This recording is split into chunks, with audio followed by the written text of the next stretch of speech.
Rey Carrer, soy médico rehabilitador y soy presidente de la Sociedad Uruguaya de Rehabilitación de Medicina Física, SURMEFI. En esta oportunidad vamos a hablar sobre el abordaje rehabilitador del paciente con amputación de miembro inferior y tenemos médicos referentes de Uruguay, de Argentina y de Colombia. Voy a presentar a las doctoras Iliana Peña, Judith Chivata y Carolina Chapacase, médicas rehabilitadores que, que se dedican a la rehabilitación de pacientes amputados. Antes de empezar este webinar, queremos recordarles que este año es sede del Congreso Socilar Colombia. Vamos a desarrollar el cuarto congreso del 24 al 27 de septiembre y también están realizando su congreso 32º de Nacional Colombiano. Los invitamos a todos a participar. Esta noche también nos auspicia la empresa BHG, una empresa que trabaja con Sensor Medical y realiza estudios dinámicos del movimiento humano. Trabajamos mucho en la sociedad científica con ellos, nos enseñan mucho análisis de movimiento humano, la construcción de plantares y de ortesis para pie. Entonces, podemos dar inicio. Vamos a presentar a la doctora Iliana Peña, que es médico especialista en rehabilitación y medicina física, fue docente de la unidad académica de la Universidad de la República del Uruguay y encargada de la Policlínica de Amputados.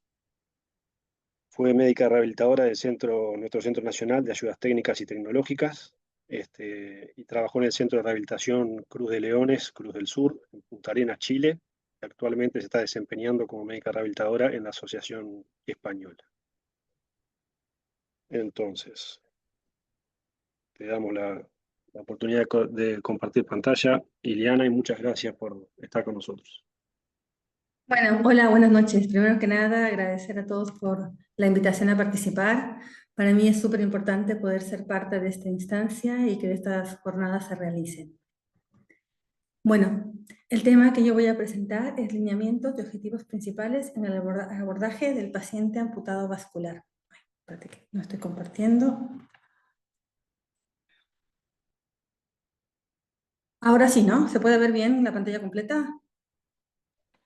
Perfecto. Bueno, el paciente amputado del miembro inferior que ha perdido una extremidad por una causa vascular no va a ver comprometida solo su calidad de vida relacionada con la salud, sino que también va a ver comprometido su pronóstico de vida. Se ha visto que la tasa de mortalidad de los pacientes amputados de etiología vascular puede alcanzar a los 3 años entre el 20 y el 50%, llegando hasta ser un 70% en los próximos 5 años.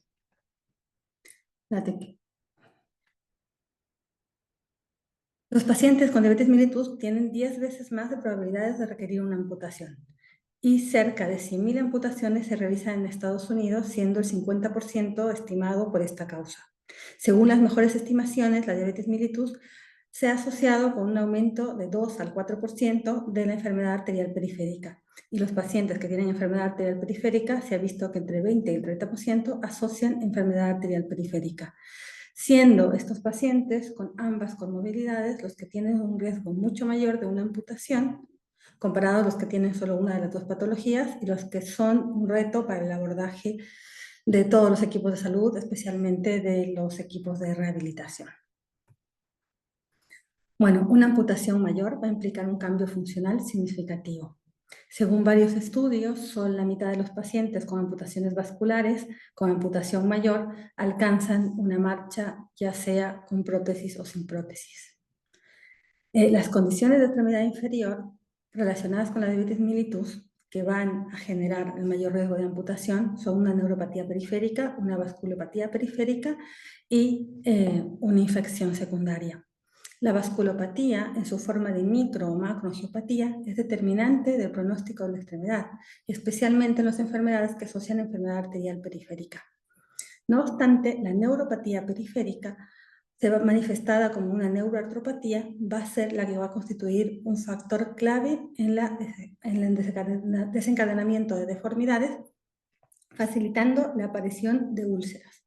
Por eso es fundamental que como médicos rehabilitadores detectemos esto de forma precoz. Aunque un paciente nos consulte por lumbalgia, si vemos este tipo de pie, es fundamental la derivación precoz, por ejemplo, a pie diabético, y la prescripción de plantares adecuados. Es súper importante esto porque va a prevenir llegar a una amputación. Bien, el conocimiento de que el gasto energético es mayor cuando la amputación es más proximal, lo conocemos todos. Lo que también es importante destacar es que los pacientes con comorbilidades, o sea, los pacientes vasculares, que ha habido estudios que asocian más de 6 comorbilidades, van a tener un consumo energético basal mayor y a su vez tienen menos reservas energéticas. Entonces, todo esto tiene que ser considerado, si queremos, considerable para poder plantear objetivos reales y para ver cuándo podemos rehabilitar a un paciente amputado, cuándo podemos protetizar, porque rehabilitar, yo creo que por lo menos lograr que un paciente sea independiente, tenemos que intentar lograr el 100% de las veces. La amputación distal, que mejor parece preservar la biomecánica y presenta menor riesgo de reamputaciones, es la amputación transmetatarsiana. Y la amputación mayor, que más funcionalidad tiene, sobre todo en los pacientes que tenían una marcha previa, es la transtibial. Por lo cual es fundamental, como equipos de salud y equipos de rehabilitación, poder ahondar todos nuestros esfuerzos para mejorar las estrategias y tratar, en la mayoría de los casos, poder lograr la prótesis lo más proximal posible. Mantener el máximo de la longitud, sobre todo el nivel más proximal posible. Eso de la longitud es otro tema. Bien, la amputación es una opción terapéutica que le permite al paciente mejorar su estado de salud, siendo el principal objetivo mejorar su movilidad, independencia y calidad de vida relacionada con la salud. El problema que tenemos acá es que a pesar de los largos de los años, los pacientes, y no solo los pacientes, sino también algunos integrantes del equipo de salud, ven a la amputación como un fracaso terapéutico. Y esto toma una importancia mayor en este grupo de pacientes, porque tenemos que considerar que los pacientes amputados, vasculares y diabéticos son pacientes con enfermedades crónicas no controladas a lo largo de los años. Eso quiere decir que son personas que no son conscientes de su enfermedad o que no han sabido tomar las acciones necesarias para cuidar su enfermedad. Entonces, si una persona no es capaz de estar consciente de que tiene una patología y tiene que cuidarla adecuadamente, tiene que ser responsable, es muy difícil que sea consciente que tiene que hacer un plan de rehabilitación y tiene que tener sus patologías de base estables para poder lograr objetivos. Entonces, como equipos de salud tenemos que primero dedicarnos a esto, a tener un paciente activo, un paciente consciente. En muchos casos, los pacientes, al tener una amputación, es como que se dan cuenta de su sistema de salud, empiezan a cuidarse y a controlarse, pero en otros casos no. Siguen fumando, siguen sin controlar la diabetes y esto es la mayor causa de complicaciones. Por eso es importante una intervención precoz de un equipo interdisciplinario que va variando de acuerdo a la etapa de intervención, pero que siempre va a ser fundamental que esté el fisiatra desde las primeras etapas, al igual que el abordaje psicológico, fisioterapeuta, y todos los integrantes son importantes, pero algunos varían de acuerdo a la etapa de intervención. La comunicación entre el equipo, fundamental, y la comunicación con el paciente, porque sigue pasando que el paciente no sabe cuándo lo van a amputar, por qué lo van a amputar, cuál es el objetivo de rehabilitación, no sabe si puede tener una prótesis, qué es una prótesis en muchos casos cuando hay un nivel educativo bajo. Entonces, es muy importante comunicarnos con el paciente para que pueda tener una participación activa. Y hasta tener objetivos reales. A mí me gustan mucho todos los objetivos reales, de los objetivos SMART, porque nos marca objetivos que puedan ser acotados en el tiempo y que sean posibles de cumplirlos. Bien, voy a ir dando algunos lineamientos de acuerdo al nivel de amputación. Como ya lo mencioné, la amputación transmetatarsiana es la amputación parcial de pie que mejor resultado funcional tiene, porque hay un equilibrio muscular y un equilibrio muscular adecuado y tiene un gasto energético casi normal, sin mayores alteraciones. El problema acá son las complicaciones. Estas complicaciones están ligadas al no control adecuado de los pacientes de su patología de base y además en muchos casos al incumplimiento por parte del paciente de las restricciones postoperatorias de apoyar. Acordémonos que son pacientes con neuropatías que no sienten, entonces en muchos casos se lastiman, se golpean y no son cuidadosos y eso también hace que se lastimen. Otro Otra posibilidad de complicación son cuando las amputaciones son más proximales. No se recomiendan niveles más proximales de amputaciones parciales porque van a generar contracturas equinovaras, zonas inadecuadas de apoyo y complicaciones. Todo esto hace que se haya reportado en la literatura que el tercio de estos pacientes requieren una amputación mayor y a veces por causas prevenibles. Bien, la amputación de Syme es una amputación que se realiza poco. Por ejemplo, acá en el Uruguay lamentablemente no se realiza porque es una amputación que es indicada en pacientes traumáticos, pero también en pacientes vasculares. Tiene su indicación sobre todo en artropatías graves de pie de Charcot y en úlceras de larga duración que generan tanto gasto económico, que generan inmovilidad en los pacientes por mucho tiempo y también depresión y ansiedad asociada. Hay varios estudios, pero me gustó este porque este estudio lo que hace es ver los resultados de la amputación de Syme e incluye pacientes vasculares, diabéticos y con enfermedad arterial periférica y concluye que es una buena opción, que el éxito es de 68% en los pacientes menores de 65 años. La amputación transtibial, como dije, es un buen nivel funcional, pero es súper importante poder asegurar la cicatrización.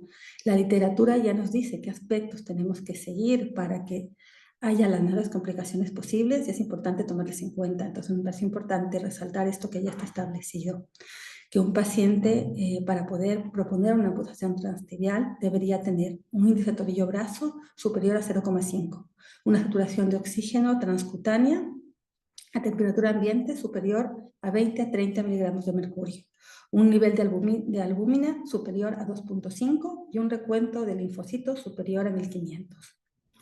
La desarticulación de rodilla es otro nivel que se hace poco, en Uruguay tampoco se lo hace, y que también está descrito para pacientes vasculares, sobre todo para pacientes vasculares con funcionalidad baja, tanto para protetizar como para no protetizar. Para pacientes que no van a ser protetizados, es preferible tener un nivel de desarticulación de rodilla que puede apoyar para transferir que tener un nivel transfemoral. La amputación transfemoral es la amputación que se da en los pacientes con mayores complicaciones de su diabetes y con una enfermedad arterial periférica más avanzada. Por eso es importante tomar en cuenta y que los pacientes sean conscientes que van a presentar manifestaciones asociadas, más comorbilidades y van a tener una menos posibilidad de aumentar su gasto energético. Bien, ahora voy a dar unos lineamientos de acuerdo a la fase de intervención. En la fase preoperatoria es súper importante la evaluación de la condición clínica, psicológica y funcional del paciente previo, porque nos va a marcar objetivos reales enfocados en el paciente. Ningún paciente amputado va a ser igual a otro. Súper importante ver los intereses de cada paciente, porque eso va a hacer que lo podamos motivar para que el paciente sea independiente. Que sea independiente no quiere decir que sea protetizable, aunque siempre en la mayoría de los casos tenemos que intentar la protetización cuando es posible y cuando no implica un riesgo. Bien, evaluar el momento y el nivel más adecuado de amputación es importante. Esto también la literatura señala que cuando un paciente no es una urgencia la amputación, siempre debe someterse a una optimización hemodinámica antes de la amputación. Esto ha demostrado mejores resultados y menos complicaciones. Iniciar la rehabilitación precoz es fundamental. Como mencioné, muchos de estos pacientes tienen úlceras, tienen claudicación intermitente y ya han limitado la función durante mucho tiempo. Y mientras más le limiten, los objetivos de rehabilitación cada vez van a ser menores o más distantes en el tiempo. Bien, en la fase operatoria es importante tomar en cuenta una de las complicaciones que más nos lleva a tener el paciente inmovilizado, un perioperatorio o que requiere nuevas amputaciones, que es la dehiscencia de la herida quirúrgica, por lo cual es fundamental optimizar la nutrición preoperatoria, asegurar una hemostasia intraoperatoria meticulosa e iniciar un control del edema postoperatorio. Necesitamos que la instancia operatoria sea idealmente por un cirujano capacitado, que nos deje un muñón que sea capaz de ser protetizable y que tenga las menos complicaciones posibles. En cuanto a las recomendaciones del cierre de la piel para evitar la dehiscencia, recomiendan que no se dejen las suturas mayores a 1 centímetro. Tiene que ser como máximo la distancia de 1 centímetro. El postoperatorio Hay estudios, hay muchos estudios, de lo que igual en el Uruguay lamentablemente no se hace, sé que en Argentina sí, por Carolina, no sé si en Colombia se hace, que son los apósitos rígidos. Cuando yo lo planteé alguna vez, me dijeron que en pacientes vasculares les daba como miedo de que se compliquen, sin embargo hay evidencia, y la literatura lo dice, de que los vendajes rígidos en pacientes vasculares van a mejorar la cicatrización, van a cortar el tiempo de hospitalización y van a evitar la flexión del muñón, que también es una complicación que limita después la marcha. Y otra cosa que me pareció interesante es que, claro, las suturas generalmente se retiran a las 2 semanas. Sin embargo, la literatura recomienda, que en algunos lados se hace, que en los pacientes traumáticos se recomiendan a las 2 semanas, pero en los vasculares entre 3 a 4 semanas. Bien, la fase preprotésica. La fase preprotésica, bueno, la rehabilitación en estos pacientes es difícil por todas las comorbilidades asociadas, sobre todo por las enfermedades cardiovasculares, por lo cual también una de las recomendaciones actuales, pero ya viene hace muchos años, es en estos pacientes idealmente realizar una ergometría previa para poder anticiparnos a ciertas complicaciones y compensarlo médicamente, y para también saber qué pacientes tienen mucho riesgo cardiovascular de una amputación y es preferible no amputarlos y que sean rehabilitables con el objetivo casero. Las estrategias, a pesar de que son pacientes difíciles, hay formas y se ha visto que hay estudios y se logran resultados esperables, y que las estrategias de rehabilitación que incorporan programas específicos para tratar los problemas médicos únicos de cada paciente, porque son pacientes muy complejos con comorbilidades, suelen ser eficaces, especialmente aquellas que incorporan reacondicionamiento cardiovascular, aquellos que tienen un estudio de ergometría previa y un estudio español que ha visto la eficacia, viendo primero el estudio de la ergometría del paciente previo y tratando con medicación. Por ejemplo, si vemos que es un paciente que tiene riesgo de tener una alza de presión, un ataque por hipertensión, entonces ajustar la medicación antes de empezar un tratamiento de rehabilitación preprotésico. Bueno, el tratamiento preprotésico, que son solo lineamientos, como ya sabemos, es súper importante poder mejorar la fuerza del paciente, la propiocepción y el control motor, sobre todo en pacientes con amputaciones transfemorales, porque esto va a ser fundamental para poder tener un adecuado manejo de una rodilla protésica. Y siempre tenemos que estar pendientes y vigilar el miembro contralateral en estos pacientes, porque el riesgo de amputaciones y lesiones es alto. La fase protésica, va a hablar mucho más Judy de esta parte, pero en el amputado vascular me parece importante resaltar que en todos los pacientes el encaje tiene que ser un encaje óptimo, pero en estos pacientes es importante que sea tolerable a la presión de la piel para evitar lesiones y úlceras. En amputados transtibiales no se recomiendan, ni en los traumáticos tampoco, pero en los vasculares es más importante destacar encajes de presión específica, y específicamente están contraindicados los supracondilios. Los amputados transfemorales no se ha visto en los pacientes vasculares que haya ninguna diferencia entre usar un tipo de encaje u otro. Y hubo un estudio que midieron los encajes de contención isquiática y los encajes cuadriláteros y vieron que en los pacientes vasculares que tienen una velocidad lenta no cambia el gasto energético. Bien, bueno, como ya vengo resaltando un poco, los objetivos importantes de la rehabilitación son evitar las complicaciones, y para esto es súper importante resaltar la educación al paciente y a la familia y el trabajo interdisciplinario. Mejorar la calidad de vida relacionada con la salud, esto es fundamental. Para eso también es importante la reintegración social cuando sea posible. Un paciente, por ejemplo, si una señora adulta mayor, amputada vascular, le gusta el tejido, no necesita la prótesis para volver a tejer, para ir a un grupo de amigas y volver a tejer o tomar el té. Entonces es súper importante resaltar eso a la familia y al paciente, que desde el primer momento tenemos que reintegrarlo a la sociedad, y eso va a dar mejores resultados funcionales posteriores y va a permitir lograr la máxima funcionalidad posible en cada paciente.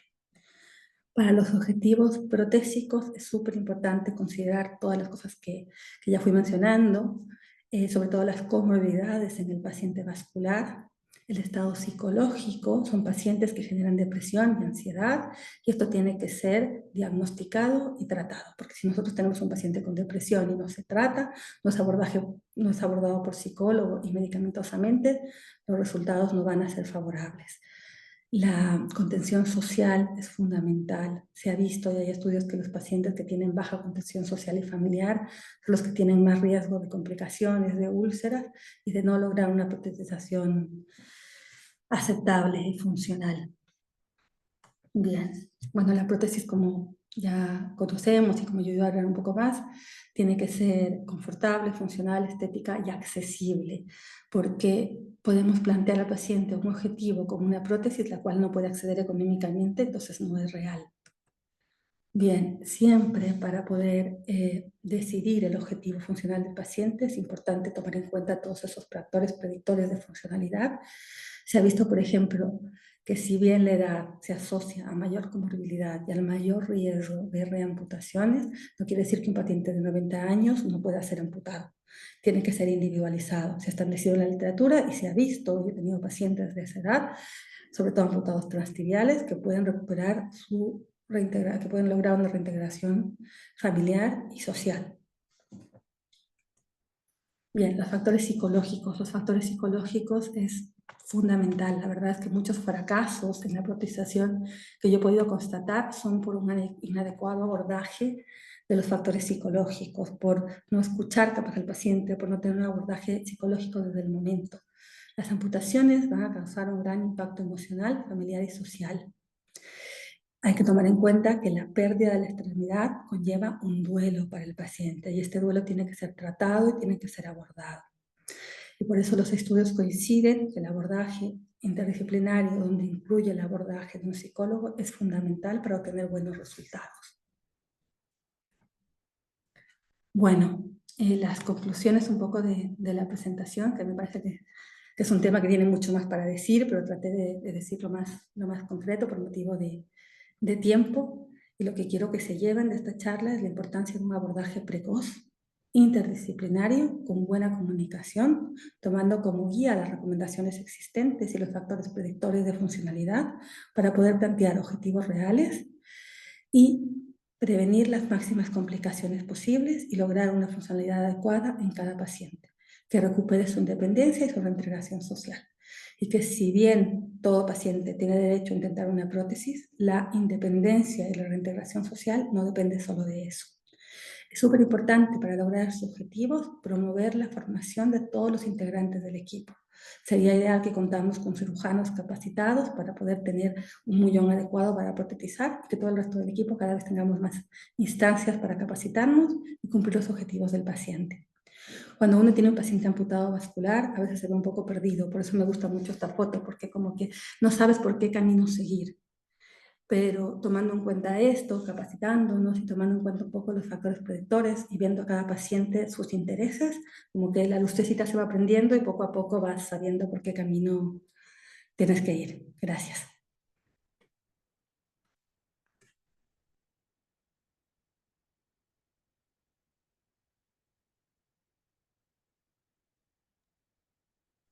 Muchas gracias, Liliana. La verdad que una excelente exposición.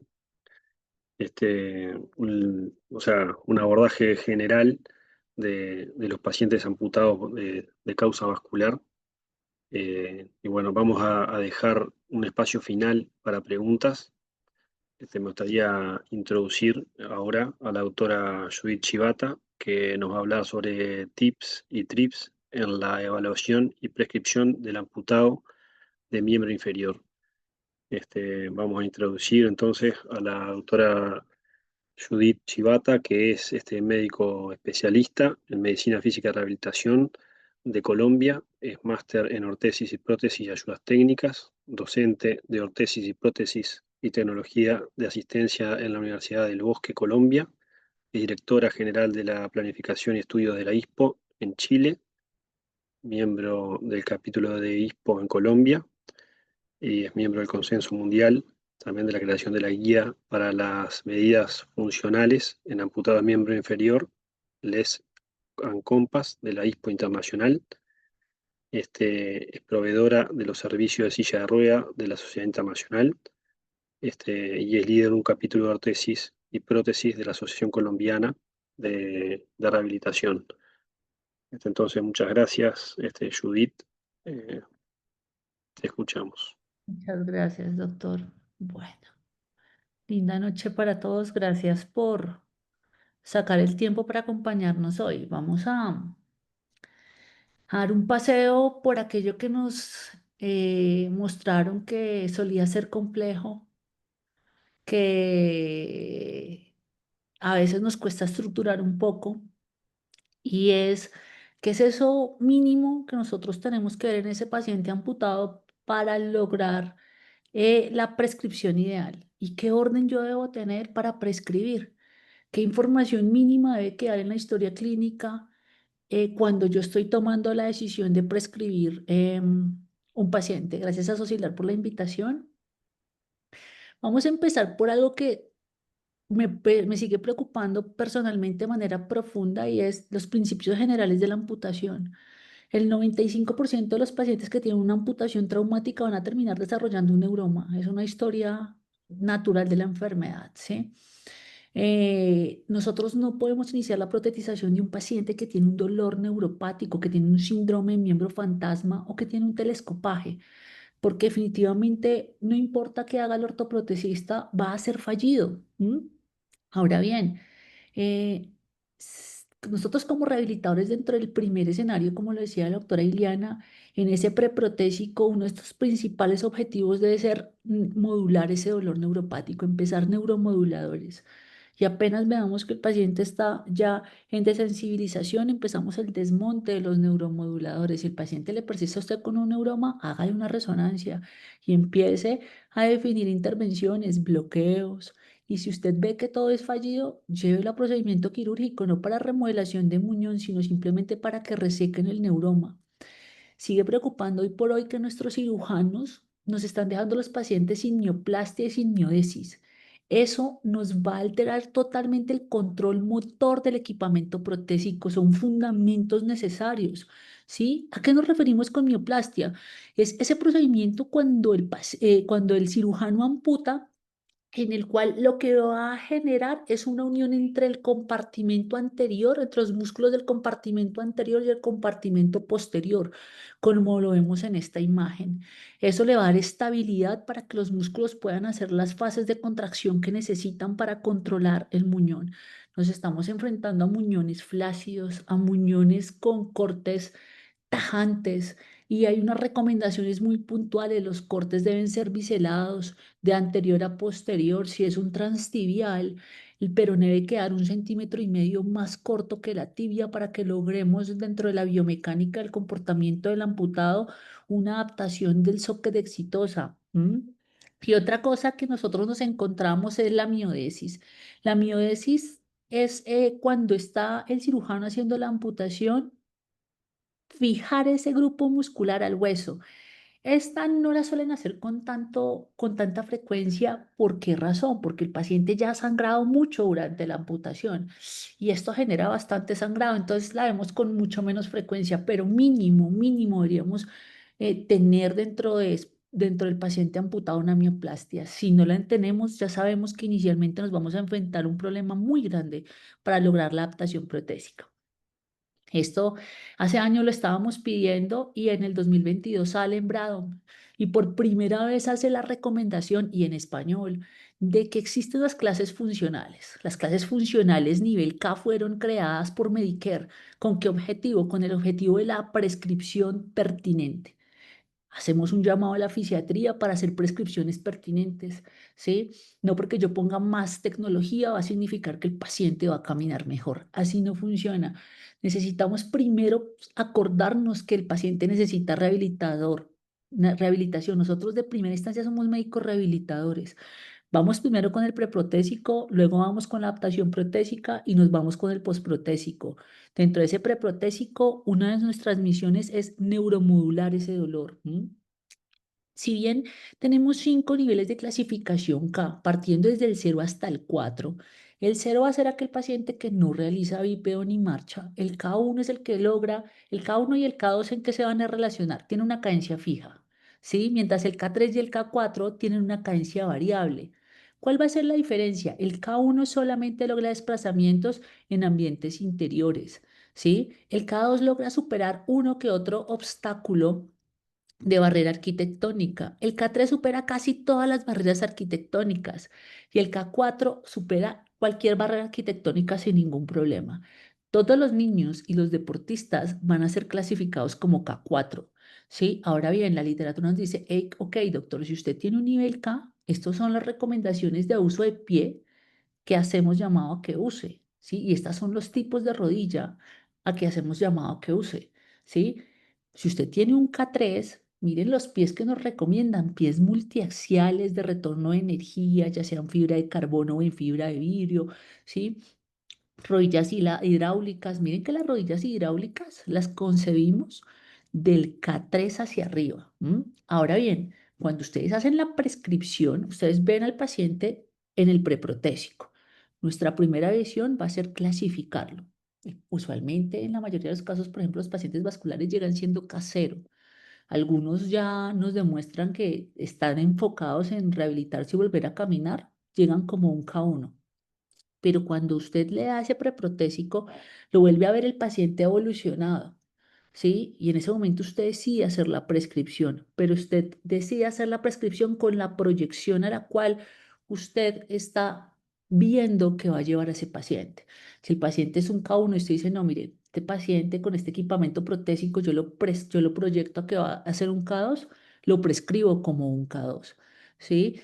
Esto le va a dar la ventaja que durante el posoperatorio, durante la rehabilitación posprotésica, pues el paciente alcance aquellos objetivos que nosotros estamos pensando, siempre basados en la escala GAS con los principios SMART, como la doctora lo mencionó previamente. Existe una cosa que se llama el efecto del control voluntario, el control motor que tiene el paciente ese equipamiento protésico. ¿Por qué va a estar dado? Primero por el potencial que vaya a tener el dispositivo que usted prescriba, ¿sí? Si el socket quedó bien hecho, qué tipo de socket usted solicitó, cómo hizo la suspensión de ese equipamiento, qué interfase usó, ¿sí? ¿Qué componentes le puso a ese paciente? Porque cada componente va a tener un comportamiento biomecánico y la alineación, que la estamos dejando lejos de la revisión de nosotros. ¿Cuál va a ser nuestro objetivo? Que nuestros pacientes en una rehabilitación prosprotésica encontremos esto. Esto es lo que encontramos en el servicio de rehabilitación de donde yo trabajo y este es nuestro objetivo. No son todos los pacientes de este nivel de clase funcional K4, pero esto es lo que soñamos hacer. Existen varias cosas que van a afectar ese control voluntario del equipamiento protésico. La longitud de la extremidad residual, ¿sí? La conciencia del espacio posicional. Por eso cuando usted hace rehabilitación postprotésica con el equipamiento necesita tanto hacer una intervención motora como una intervención cognitiva simultáneamente para que el paciente tenga un mejor control del equipamiento protésico. ¿Qué rango de movimiento tiene ese paciente? ¿Qué fuerza muscular tiene? ¿Qué comorbilidades tiene?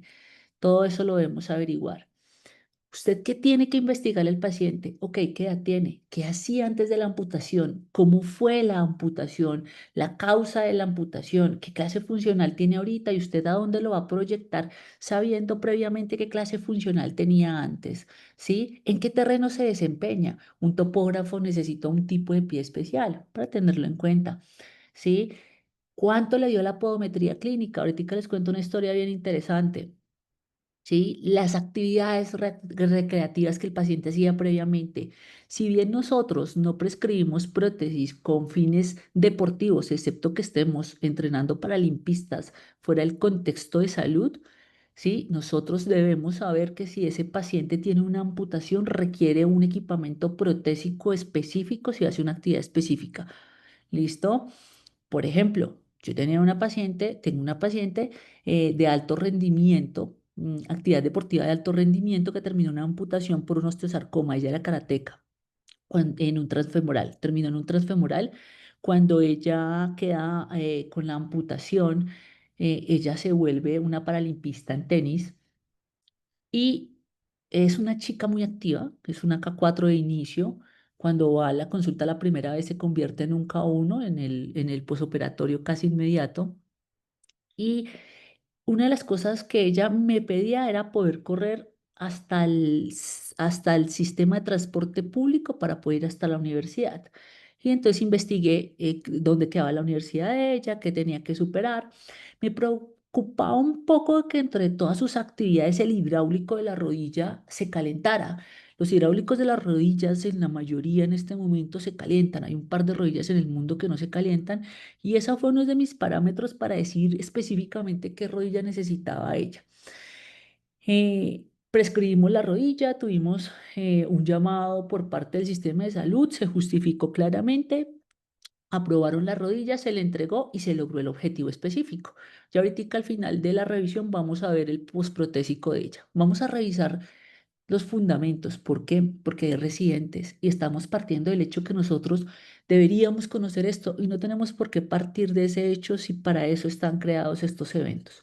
Tenemos lo que es el miembro residual o muñón, las interfaces, que ya vamos a ver qué tipos de interfaces tenemos nosotros disponibles, el socket o cono, como lo llaman en la parte sur de América, ¿sí? El mecanismo de suspensión, cómo usted va a suspender la prótesis a ese miembro residual, los adaptadores, qué tipo de adaptador usted necesita para poder lograr las alineaciones que necesita, o si usted necesita específicamente un movimiento específico, necesita un adaptador rotacional en ese amputado transfemoral, qué tipo de rodilla va a usar. No todas las rodillas son para todos, ¿sí? Pilón tibial, si el paciente pesa menos de 110 kilos, el aluminio va a estar bien, pero si el paciente le pesa más de 110 kilos, tiene que subirse a titanio porque el aluminio no le va a resistir. ¿Qué tipo de pie va a usar? Vamos a recordar el efecto de pistoneo. El efecto de pistoneo es aquel efecto de sensación de, el sonido literal es cuish, cuish, cuish. Usted escucha al paciente cuando se acerca a su consultorio. Ese efecto de pistoneo genera unas fuerzas de cizallamiento y de fricción gigantes cuando el socket es nuevo y lo están entregando en su consulta. Si usted escucha pistoneo, ese socket no debe ser aceptado y deben volver a tomar el molde de ese socket y revisar qué fue lo que pasó, porque un socket nuevo no tiene por qué estar pistoneando. Los sockets en el primer amputado deben ser revisados a los 6 meses, ¿sí? En su primera prótesis y a partir de allí cada año, ¿sí? Sin ningún tipo de falta porque el muñón va a tener grandes cambios de volumen. En la literatura se refieren que el muñón alcanza su madurez total a más o menos a los 18 meses posamputación, pero eso no significa que vamos a esperar 18 meses para prescribir el paciente, significa que tenemos que entrar ya y ir acompañando al paciente. ¿Qué consideraciones vamos a tener? ¿Qué imagen corporal tiene el paciente de sí mismo? ¿Ya aceptó la amputación? Porque usted le puede prescribir la prótesis que quiera y me ha pasado varias veces, pero si el paciente no acepta verse con una prótesis, va a ser un impacto que no va a hacer que ningún tipo de rodilla le funcione porque lo que quiere es su pierna de regreso y es lo que no le podemos devolver. Entonces, el proceso de acompañamiento psicológico en el programa de rehabilitación integral es fundamental. ¿Qué nivel de control voluntario tiene ese paciente? ¿El socket está bien ajustado? ¿No tiene un socket inestable? ¿Qué gasto metabólico tiene ese paciente? ¿Qué ítems debemos evaluar? Algo que debe quedar siempre escrito y hacerle seguimiento es el peso del paciente. Usted desde la primera vez que lo ve, peso tal fecha, sin borrar los pesos anteriores. Y usted puede enfrentar con eso el descubrimiento, como yo lo hago, que un paciente te puede ganar en 10 meses 20 kilos, casos de la vida real. Y lograr adaptar un paciente que no controla su peso es algo que absolutamente es retador. Y el paciente viene molesto contigo, diciéndote que no, mire, doctor, pero es que no me logra adaptar. Claro, no te ha logrado adaptar, pues que yo la primera advertencia que te hice es que tienes que controlar el peso, porque si tú no controlas el peso, los volúmenes del muñón van a ser demasiado fluctuantes y eso no va a haber socket que logre solucionarlo. ¿Listo? El paciente que hacía antes, si era sedentario antes y quiere correr ahora, sí es posible, pero todo tiene un proceso y eso va a costar años y hay que explicárselo al paciente. ¿En qué ambiente se desempeña? Pero lo más importante es el peso. Algo que debemos tener en cuenta es el gasto metabólico. Entre más alta la amputación, mayor gasto metabólico. Y pues el gasto metabólico va a ser extraordinario en aquellos pacientes que tengan una amputación bilateral. El peso del dispositivo va a afectar el gasto metabólico, ¿sí? Cómo esté ajustado el dispositivo, cómo esté alineado el dispositivo, qué elementos yo configuré para hacer ese equipamiento protésico. ¿M? Y qué rehabilitación recibió ese paciente antes, durante y después del equipamiento es fundamental. Esto es más para los fisiatras, lo digo porque sé que también hay ortoprotecistas, pero la recomendación es midamos el muñón, no lo estamos haciendo. ¿Cómo usualmente se recomienda hacerlo? Desde la línea interarticular. Perdónenme, yo busco acá desde la línea interarticular de la rodilla en el transtibial a la parte más distal, vamos a tomar la primera medida con el paciente en decúbito supino. Allí vamos a tener la longitud total del muñón. Después de esto, vamos a ver de la línea interarticular de la rodilla a la parte más distal ósea. Ahí nos va a dar la longitud ósea. ¿Por qué es importante esto? Porque la longitud ósea que nos dé ese muñón, 4 centímetros hacia arriba, nosotros vamos a tomar la circunferencia del muñón. Eso nos va a dar la talla del liner que el ortoprotesista nos debe entregar. Un ejemplo, tengo un paciente que la circunferencia me dio 26 centímetros. Si el paciente es un K1 o un K2, se le debe bajar una talla a ese liner. Es decir, que nos deben entregar un liner talla 24. Pero si el paciente es un K3, K4, se le puede bajar hasta 2 tallas si no tiene un compromiso vascular. ¿Sí? Y eso significa que nos tienen que entregar una talla 22. ¿Mm? Esto es algo muy interesante para que nosotros hagamos la revisión si nos están entregando el liner con la talla adecuada. Otra de las recomendaciones es cada 5 pulgadas usted tome la medida. La personal que yo hago siempre es esta.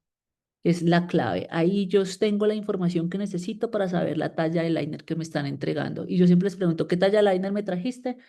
Me muestras tu hoja, ellos los ortoprotesistas tienen una hoja especial, me muestras tu hoja de configuración, cuánto te midió, qué liner me trajiste, qué talla y superviso que corresponda a la talla del paciente. ¿Cómo lo vamos a hacer en el transfemoral? Desde lo que es el trocánter mayor, ¿sí? A la parte más distal del muñón tenemos la longitud total.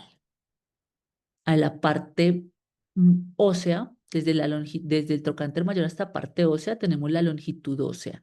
Y a nivel inguinal y sin inclinar el metro, sino paralelo, vamos a tomar la circunferencia inguinal. ¿Por qué? Porque ahí necesitamos saber usualmente en los transfemorales necesitamos un liner cónico o cilíndrico. Pero pues es básico que siempre hagamos el seguimiento con estas medidas. La podometría, el caso de la persona está acá, él siempre nos acompaña en las charlas. Un saludo a mi querido amigo allá en Argentina. Estábamos revisando el caso de él, yo estaba en Colombia, él estaba en Argentina, y estábamos revisando que él estaba teniendo problemas con el pie. Entonces yo le dije, ven, hazte una podometría clínica. Le dije, quítate el zapato y la medida del pie anatómico que tienes y por favor pisas una hoja y te haces el dibujito. Y con un metro, en ese momento no teníamos más, pero con el metro que él disponía en ese momento que estábamos haciendo la evaluación, él en un país y yo en otro, se hizo la medida. Este no es el metro que se debe usar. Nosotros cuando hacemos ese tipo de medidas usamos un flexómetro. Esto se llama un flexómetro. Para las medidas exactas usamos flexómetros. Cuando estamos midiendo el muñón, este metro sí nos sirve, pero cuando estamos haciendo medidas exactas para longitudes de la parte distal del muñón al piso o para mirar las podometrías, necesitamos un flexómetro, igual que cuando estamos midiendo sillas de ruedas en algún diámetro o algo específico. Miren lo interesante siendo el ortoprotesista, estudiante de ortoprotésica en ese momento. Miren que de la parte del talón a la parte más distal nos daba 28 centímetros. ¿Eso qué significa? 28,5. Que la talla ideal del pie protésico para él tenía que ser 28, ¿sí? Y cuando fuimos a revisar, este era el pie que tenía, 27. No puede pasar eso. Vimos un pie anterior que él tenía y ese pie sí correspondía a la talla, era un 28, pero este pie ya como lo ven está fracturado y deteriorado y ese ya no era el pie que él usaba. ¿A qué es este llamado? Uno, hacemos la podometría. Dos, revisamos la talla del paciente cuando nos lo estén entregando en consulta porque este centímetro afecta sustancialmente el comportamiento biomecánico del pie para la activación de las rodillas y la estabilidad durante la marcha. ¿Qué factores vamos a tener en cuenta? ¿Qué tipo de interfase uso? ¿Qué mecanismo de suspensión uso? ¿Cómo diseño el socket? ¿Cómo controlo motoramente ese equipamiento protésico? ¿Sí? Y los principios de alineación. ¿Cuál es el orden de configuración? Esto vuelvo y me disculpo, es una estructura muy personal que creo que me ha facilitado a mí y me ha facilitado enseñar. Y es lo primero que usted debe pensar es diseñe el socket. ¿Qué socket le considera a ese paciente? ¿Cuál es la interfase? Y empiezo a seleccionar mi interfase, ¿sí? ¿Qué indicación y qué contraindicación va a tener para esa interfase que yo estoy construyendo? ¿Cómo voy a suspender la prótesis? ¿Qué mecanismo de suspensión voy a usar? Voy a usar mecanismo de anclaje, un pin de traba con lanzadera, voy a usar un vacío, voy a usar un sistema KISS. ¿Qué componente articular de rodilla le voy a poner? ¿Y en qué me baso? En la clase funcional y en la tabla quebrado no se entrega. ¿Qué adaptadores necesito? ¿Necesito adaptadores normales? ¿Qué pilón tibial voy a usar? ¿Sí? ¿Necesito un pilón en aluminio o necesito uno en titanio? ¿Qué sistema protésico de pie y tobillo voy a usar?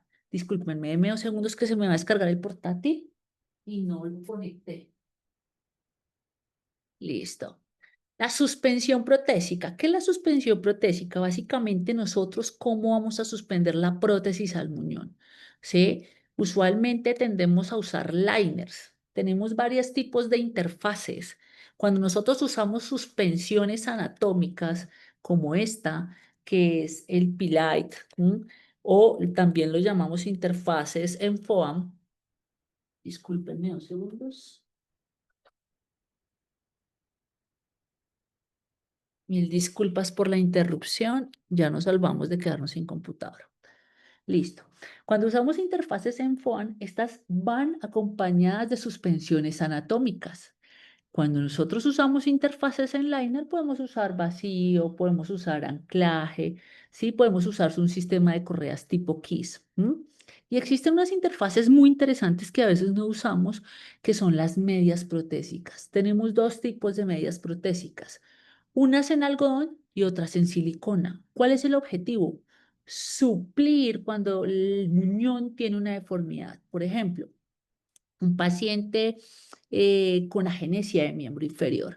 Ellos siempre requieren mejorar la forma del muñón porque son muñones espiculados y eso va a mejorar la suspensión.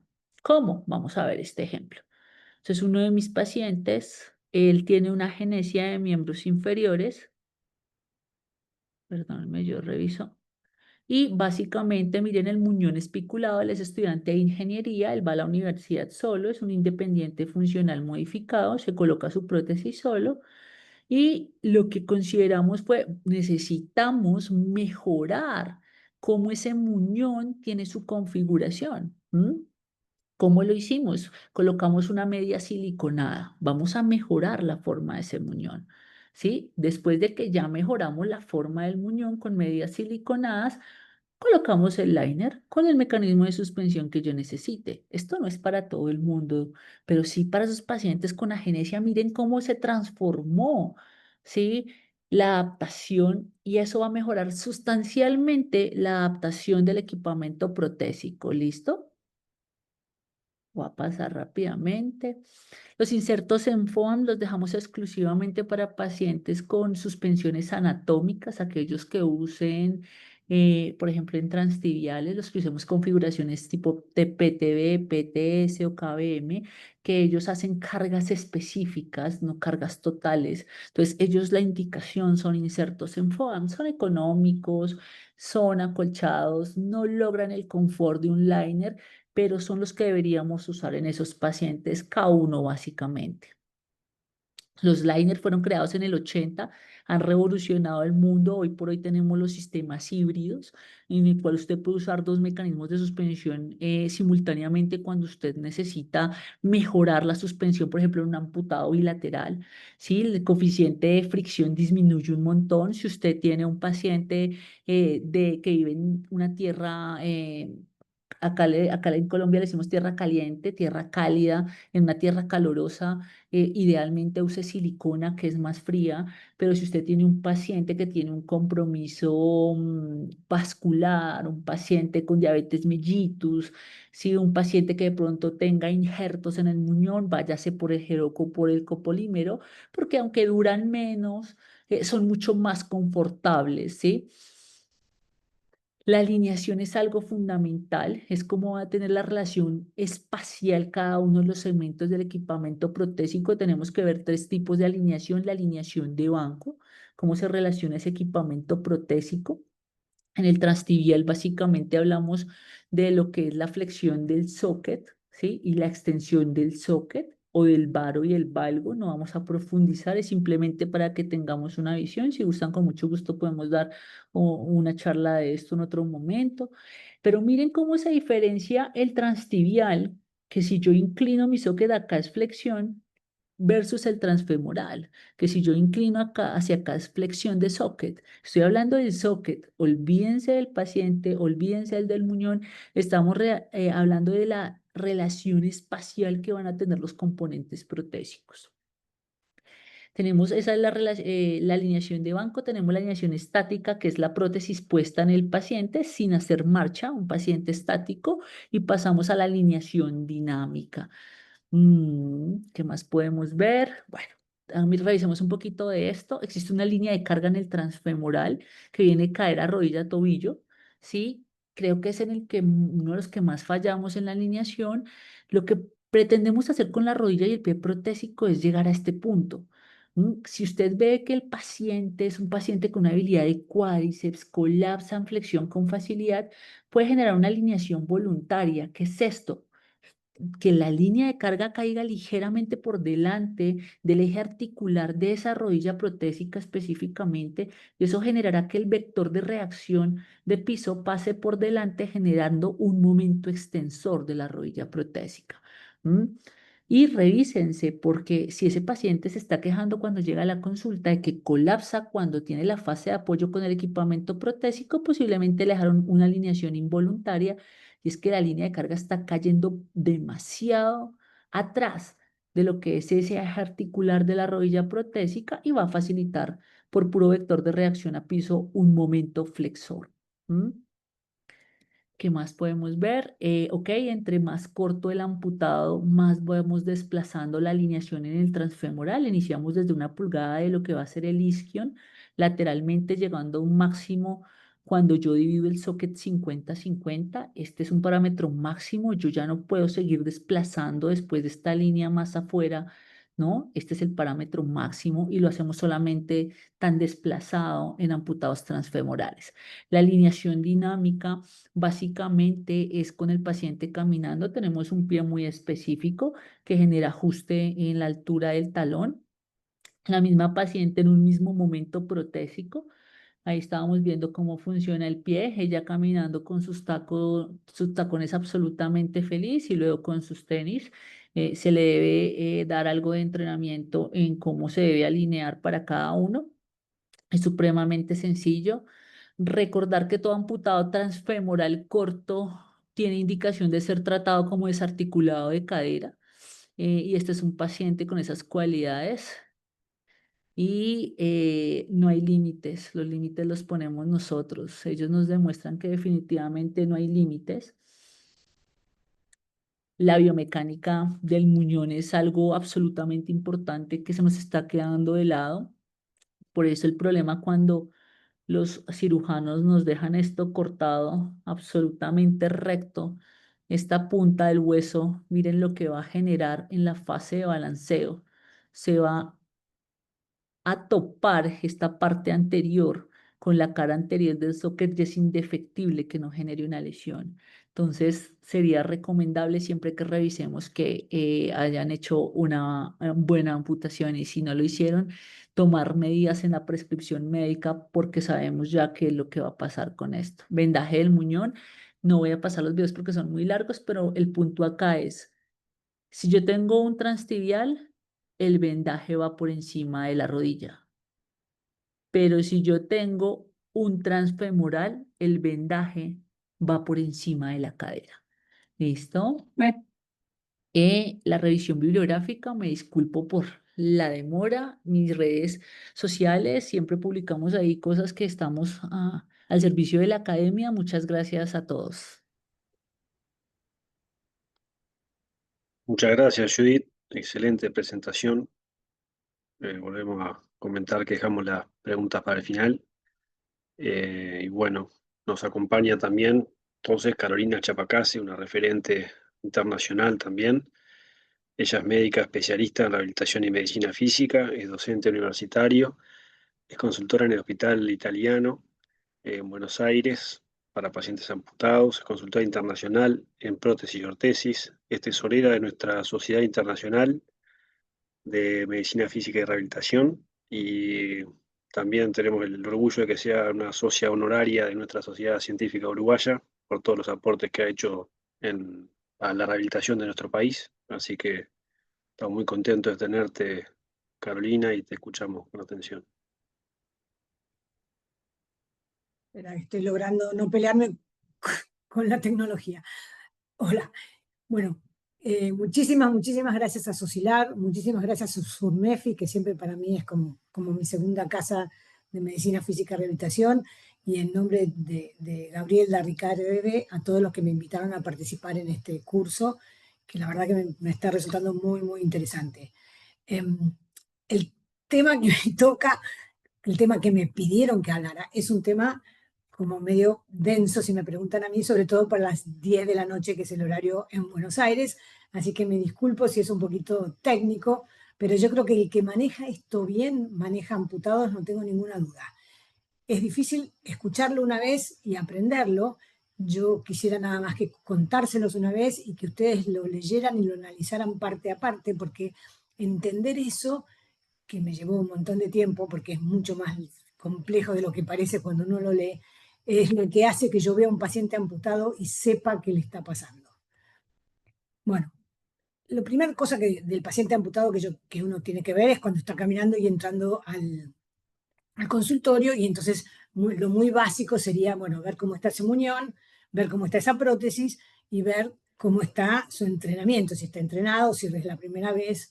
A mí me gusta siempre que el consultorio sea un consultorio en equipo. Yo atiendo con una kinesióloga, una ortesista, protesista y yo. Bueno, una o uno, diferentes ortesistas, protesistas en distintos lugares, pero para mí tienen que estar todos, porque la visión de cada uno es diferente, pero la suma es realmente muy buena. Cuando yo como médica miro el muñón, veo si tiene dolor, si no tiene dolor. Montones de pacientes les dicen, no aguante, se va a acostumbrar al dolor. Nadie se acostumbra al dolor. El dolor es algo a lo que uno no debe acostumbrarse, uno debe resolverlo, salvo que sea un dolor fantasma irresolvible, que es un problema totalmente separado. Mirar el color, mirar el frío, porque muchos de estos pacientes, como ya dijo Iliana, son pacientes vasculares. Las cicatrices, no es lo mismo un paciente quemado que un paciente que tuvo una cirugía planeada, que un paciente que tuvo un accidente de moto. La forma, el largo, el tono, las protrusiones óseas, nosotros pedimos siempre radiografías, si tiene colecciones, si tiene fístulas, si tiene elementos extraños, o sea, haría toda la parte médica de evaluación del muñón. Después miraría la prótesis en un transfemoral y hablando rápido y en un consultorio, porque me parece que es el lugar donde nosotros tenemos que saber. Después se verá cómo se hace dentro de la ortopedia, pero nosotros tenemos que poder atajar a un paciente, entender qué le está pasando y mandarlo al kinesiólogo, a la ortopedia, o tenerlo nosotros cambiándole alguna cosa. Vamos a mirar ese cono, ver cómo es, ver si se lo pone bien, evaluar los apoyos de ese cono. Yo acá estoy hablando de un cono isquiático, pero puede ser un cono de contención o puede ser el cono que ustedes quieran. Se evalúa las propiedades correctas de ese cono, de cada cono que ustedes estén evaluando. Como ejemplo, usando el isquiático, lo primero que yo miro es que el apoyo esté paralelo al piso, porque si no, en cuanto empieza a achicarse un poco el muñón, y todos nosotros sabemos que los muñones se achican cuando recién se amputa un paciente, se deja de hacer apoyo y se cae, y entonces el apoyo lo hace en la punta y termina con lesiones. Ver el contacto total, que también si no hace un buen contacto total, termina con una lesión o por éstasis si se estrangula arriba, o por falta de contacto total, que termina con problemas importantes de piel y problemas importantes de circulación. Vemos cómo está la presión en el triángulo de Scarpa, si es una correcta presión que mantiene bien sentado al isquion en el apoyo isquiático. Ver qué pasa con la presión en la rama púbica, no tiene que estar sentado sobre la rama púbica. Si presiona, si el paciente apoya sobre la rama púbica, el dolor es importante. Entonces hay que ver cómo está la forma de ese muñón. Las formas, por supuesto, son como de libro, pero después cada paciente es un mundo y nosotros tenemos que ver que esa prótesis a ese paciente o que ese cono a ese paciente le quede bien y no le duela. Hay veces que nosotros hemos terminado haciendo conos totalmente locos que se escapan absolutamente de lo que dice un libro, pero el paciente camina fenómeno y no le duele. Entonces, saber lo que hay que hacer bien y después poner el cerebro en cómo lo hacemos, cómo lo mejoramos para que el paciente tenga la vida normal que tenía antes de ser amputado. Esa es una de las mejores cosas que tenemos nosotros en la rehabilitación al ser amputados, que es que podemos volver al paciente casi al mismo lugar donde estaba antes de ser amputado. Tenemos que ver que tenga 5 grados de flexión y que el interior del cono sea liso. Pásenle la mano, porque la más mínima arruga, que por ahí ni siquiera se ve mucho, en pacientes vasculares es una complicación. Componentes que sean los solicitados, eso por ahí es muy argentino, pero nosotros miramos que sea lo que nosotros pedimos, que no sean más baratos, que no sean más chinos, que no sean diferentes, que sea lo que nosotros pedimos, que sean nuevos, también muy argentino, y que cumplan con la función esperada. Por supuesto, lo primero que vamos a ver es evaluar la altura, ¿sí? Porque la altura o muy alta o muy baja complica, da dolor, el cuadrado lumbar se contractura, tiene un montón de problemas, o para pasar la pierna, si está muy alta, se complica, y en veredas como las de todos nosotros, que tienen raíces, que no son lisitas y maravillosas, una prótesis más larga puede ser peligrosa. También hay que ver que respete las proporciones en los pacientes bilaterales, evaluar si presenta patologías asociadas, escoliosis, acortamientos. ¿Sí? Hay veces que nosotros nos vuelve medio locos tratar de poner la altura correcta y de repente nos damos cuenta que tiene una escoliosis importante que hay que contemplar y que hay que tomar la decisión del caso particular de ese paciente. Hay que ver la altura de la prótesis tocando las crestas ilíacas, viendo que estén las dos al mismo nivel. Yo lo hago desde atrás, hay gente que lo hace desde adelante, pero lo importante es que las dos crestas ilíacas tengan un buen nivel y un apoyo óptimo del pie protésico y del calce del cono, porque hay veces es que no se calzaron bien el cono o que no están apoyando bien el pie. O sea, no miren solamente las crestas, miren la prótesis o la pierna entera. Alineación, bueno, ya Judith dijo algunas cosas.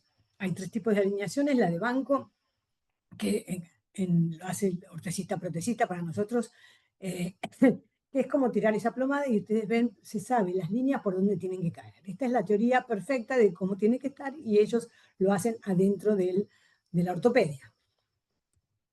La estática también la hacen los ortesistas-protesistas en la Argentina, se hace también dentro de la ortopedia, pero ya está el paciente adentro de la prótesis, digamos, y ya estamos tratando de reproducir la anatomía de esa pierna, si está en varo, en valgo, recurvatum, flexión, rotación interna, externa.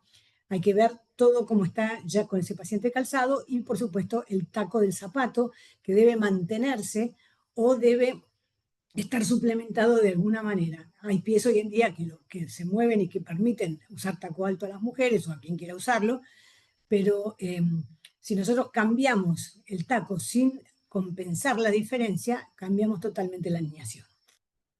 El pie debe apoyar paralelo al piso y en caso de cualquier duda, que no esté apoyando total, nosotros le pasamos un papel por abajo para ver que de verdad no pase el papel y que esté realmente apoyado los 2 pies contra el piso. Acá, bueno, ven un poco las distintas, no voy a entrar en detalle porque ya, bueno, Judith lo mencionó, pero las alineaciones están todas marcadas, tienen que ser seguidas de la manera que corresponde. Y la alineación última, que es la que nosotros mayormente hacemos la estática y la dinámica, pero la dinámica es como la más importante, es evaluar al paciente en la marcha y ver caminando el paciente qué problemas tiene en la alineación. Y acá es donde entramos a esto que yo les decía, que no sé si es para las 10 de la noche, pero los vicios de la marcha, o entender cuando uno ve a un paciente de dónde le viene el problema hace la gran diferencia de poder manejar bien a un paciente amputado. Yo elegí, son como 20 o 30 los vicios de la marcha que normalmente uno ve, elegí algunos por problemas de tiempo, pero los que me parecieron más frecuentes o los que en mi consultorio son más frecuentes. Uno es la desviación lateral del tronco, van caminando de esta manera, es una desviación excesiva de la línea media hacia el lado de la prótesis en la fase de apoyo, esa es una de las marchas más frecuentes. ¿Y por qué?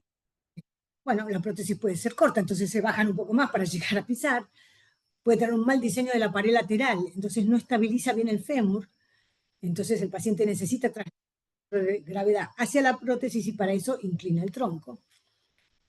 Una pared muy alta que presiona sobre la rama isquiopubiana y entonces el paciente se carga para el otro lado para que no le duela, ¿sí? Al sentarse sobre la rama, el paciente trata de descargarlo yéndose hacia el otro lado.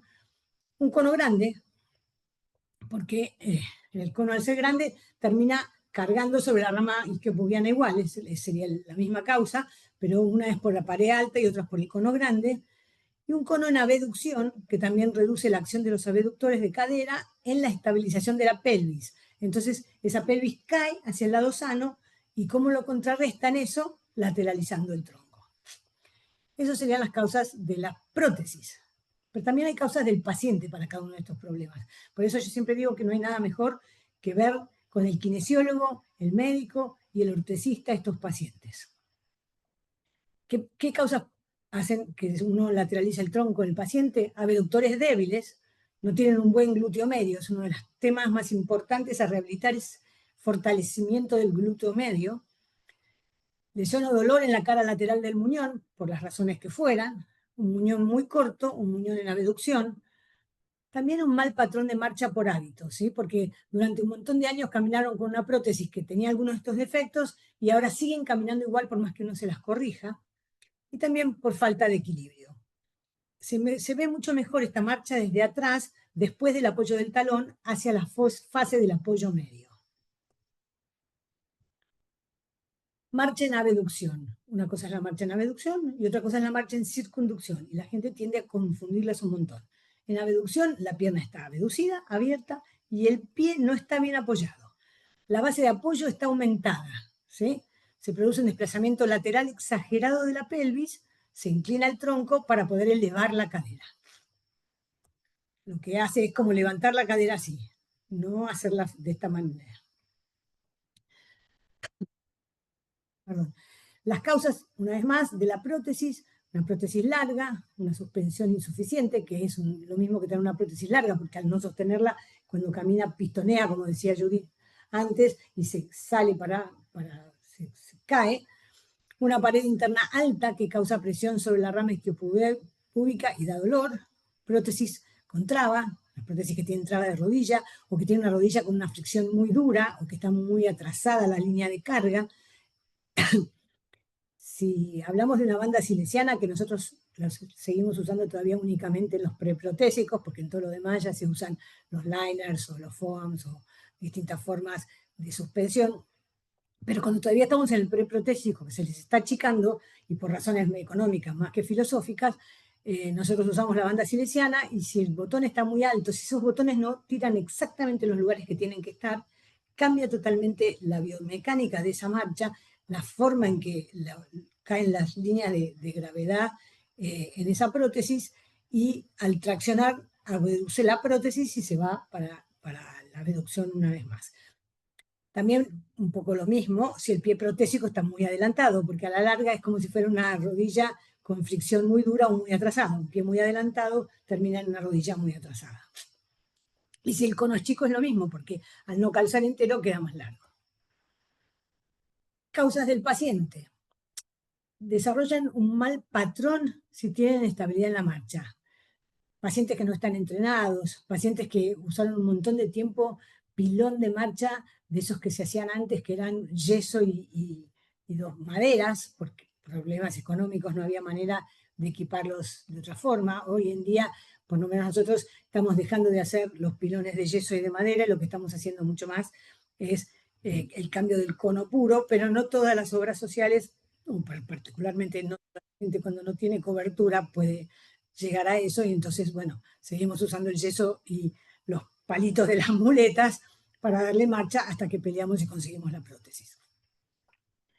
También puede ser que el muñón en sí mismo esté en abducción porque tenga una contractura de los músculos abductores, patología del periné, ¿sí? Hay gente que tiene ganglios, que tiene infecciones, que tiene dolores, foliculitis, micosis, y entonces quieren descargarlo y abducen para evitar el apoyo. También se ve mejor desde atrás, y mayormente en el periodo de doble apoyo. La marcha en circunducción no es como para arriba como era la otra, sino como en redondo, digamos, pero es una descarga parecida. Las causas de la prótesis también pueden ser prótesis muy larga o con mala suspensión que la convierte en muy larga, un cono chico que también convierte en muy larga, una pared interna alta. Las causas son casi muy parecidas.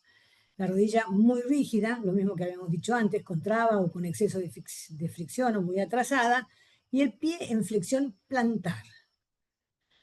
Es parecido, hay pacientes que tienden a llevar levantando la pierna y hay pacientes que tienden a hacer la forma en círculo, pero las causas son muy parecidas. En las causas del paciente es un paciente que no flexiona esa rodilla por inseguridad. Por la duda no la flexiona, porque si no la flexiona no se cae. Y eso es muy común, son malos hábitos de marcha que deben ser corregidos con entrenamiento kinésico. Y la contractura, por supuesto, en abducción de la cadera. Otra cosa que también es muy común es la rotación del pie protésico. Es un pie que toca y se va, toca y se va. A medida que el talón toca el suelo, el pie se va un poquitito, a veces en pedacitos y a veces todo directamente para el costado, digamos, hacia afuera. Las causas de la prótesis, nosotros ya casi no estamos usando SACH, pero se está usando todavía el pie dinámico, y las cuñas del SACH o el amortiguador del pie de antes eran una de las causas más comunes de la rotación del pie protésico. Yo sigo diciéndolo porque sigo viendo pacientes así, sigue habiendo pacientes que están equipados de esa manera, que están equipados desde los 8 años y ahora tienen 50. Yo hace 43 años que hago esto, o sea que tengo pacientes que de verdad los vi con 8 y ahora los sigo viendo, y hay muchos que para cambiarles las cosas a las que están muy habituados es difícil, entonces hay que entender que hay que mirar cómo está la amortiguación de ese pie. También puede ser que el pie está mal alineado, está como en rotación externa, entonces da la sensación de la rotación, pero es que el pie en sí mismo ya está mal alineado. O el pie implantado con poca base de sustentación. Entonces tiene muy cerrados los dos pies y lo que hace es, lo rota, porque la fuerza de acción no coincide con la fuerza de reacción y entonces de esa manera se rota el pie. También un cono grande que se puede girar ya desde el cono y no el pie solo. Causas del paciente: mal control de los músculos de esa unión. No pueden estabilizar el cono en la fase de balanceo de apoyo. Decía Judith en algún momento de la charla que era importante ver cómo estaban esos músculos, sobre todo desde la cirugía en su momento y también, por supuesto, después del entrenamiento, pero si tienes un mal control de los músculos, vas a tener con seguridad un mal control de la prótesis. Extensión del muñón con mucha fuerza por mal hábito o por un gran esfuerzo que se realiza para estabilizar el choque del talón. Entonces hace tanta fuerza que cuando choca el talón lo rota para dividir o disminuir esta fuerza con la que lanzó el pie hacia el piso. Es importante corregir este defecto, porque estas fuerzas de rotación, que parecen pocas, son fuerzas importantísimas de cizallamiento y de torsión que llegan a lesionar los muñones. Esto, por supuesto, particularmente porque es que el pie se va al costado, se ve mejor desde adelante y en la fase de apoyo. Balanceo desparejo de los brazos, eso es muy común. Yo siempre les digo que tienen un brazo que lo dejan ahí por la duda se les salga la prótesis, está lista como para agarrarla. Pero el paciente deja un brazo cerca del cuerpo, no lo balancea y el otro sí. Hay pacientes que tienen muy buena marcha y que kinesiólogos excelentes los han entrenado y no les miran los brazos. Es importante que el balanceo sea parejo. ¿Por qué puede pasar eso? Bueno, por la prótesis es, la verdad, una sensación de que se le sale, entonces como tiene mala congruencia, están como con la mano lista para agarrarla, es una prótesis grande, mala suspensión, bueno, eso es un error protésico o un momento protésico de cuando se va achicando el muñón, no le están agregando la suficiente cantidad de medias y el tiempo que se está haciendo la próxima prótesis, bueno, hay mala congruencia, la prótesis está grande y los pacientes a veces viven lejos en en las provincias y no llegan a tiempo de lograr evitar esto. Las causas del paciente es un mal patrón de marcha muy frecuente porque muchos pacientes nosotros los vemos que los equipan y no los entrenan. Y entonces es como, bueno, sí caminan, porque sobre todo si no son viejos o si no son muy complicados vascularmente hablando, vos le pones una prótesis y caminan. De hecho, los señores piratas se ponían una rama de árbol con un montón de trapo y saltaban de un barco a otro. O sea que tampoco es una sorpresa que puedan caminar. Pero tienen unos patrones de marcha terribles y es una de las causas mayores de esto. Y por supuesto, dolor en el muñón de cualquier etiología, y siempre lo vas a ver de frente. Los pasos de largo desparejo. Da un paso chiquito, un paso largo, un paso chiquito, un paso largo, porque no le confía a la prótesis. Entonces, es cortito ese. Si ustedes, eso es muy común, sobre todo cuando recién empiezan, hay que cambiar esto, hay que arreglarlo, hay que entrenarlo bien, porque si no, es muy difícil de sacar si ya están acostumbrados en muchos años. Eso porque pasa por una mala congruencia del muñón, la rodilla no está bien alineada, tiene muy atrasado el eje, mucha fricción, rodillas con traba, pie con quilla corta, o sea, muy atrasado también, y en dorsiflexión, falta de buena contención lateral del fémur, sienten que se les va el fémur, una pared interna alta. Son todas causas de conos mal confeccionados, claramente. Cono mal alineado en abducción, la prótesis larga, la banda silesiana muy ajustada, al revés de la otra, esta tira mucho y tira mal, y la contractura en flexión que no respeta la alineación. Las causas del paciente, esto es muy común, el rodete proximal. El paciente se hizo la prótesis, se fue al medio del campo y cuando vuelve tiene 10 kilos más y nunca se cambió la prótesis y es como un sombrerito. Le queda un rodete enorme que nosotros después tenemos que volver a cambiar, a vendar, a lograr que vuelva a entrar a la prótesis y a tratar de que entienda el paciente que debe tratar de mantener el peso lo más estabilizado que pueda. También puede ser por un muñón muy corto o muy abducido. Pacientes con trastornos de equilibrio, eso es muy frecuente, con malos hábitos de marcha porque no se entrenaron de entrada y bueno, nosotros los encontramos mucho tiempo después, les cambiamos la prótesis, le decimos, ¿por qué no te entrenás un poco? Es un desastre como estás caminando y hay que sacar un patrón de marcha y poner un patrón de marcha nuevo que es muchísimo más complicado que enseñar de entrada a un paciente. Por supuesto, trastornos tróficos del muñón, dolor por cicatrices, infecciones, descargas que lastimen, todo eso hay que evaluarlo y hay que ver cómo modificarlo. Miedo a cargar la prótesis. Esa, para mí, es la causa mayor de esto. El paciente le esquiva el bulto, le saca el peso, porque en su pierna confía, tiene propiocepción, tiene sensibilidad, tiene todo lo que uno tiene. Y la otra no tiene nada. Es un pedazo de cosa que me pusieron ahí y que, ¿cómo estoy yo segura que no se va a doblar mi rodilla y no me voy a caer? Entonces la hago cortita y la apoyo lo mínimo indispensable y la otra, que es buena, me va a bancar. También una flexoextensión de cadera que esté limitada, o una excesiva contractura en flexión de la cadera, que sería lo mismo. Se observa de costado en el ciclo de la marcha, se ve mucho mejor de costado. Asimetría en la elevación del talón, eso también es bastante frecuente, el talón protésico dan un paso y levantan el talón, dan un paso y levantan el talón. El talón protésico se eleva más que el talón sano en la fase de despegue. La rápida elevación del pie protésico crea inseguridad y falta de equilibrio.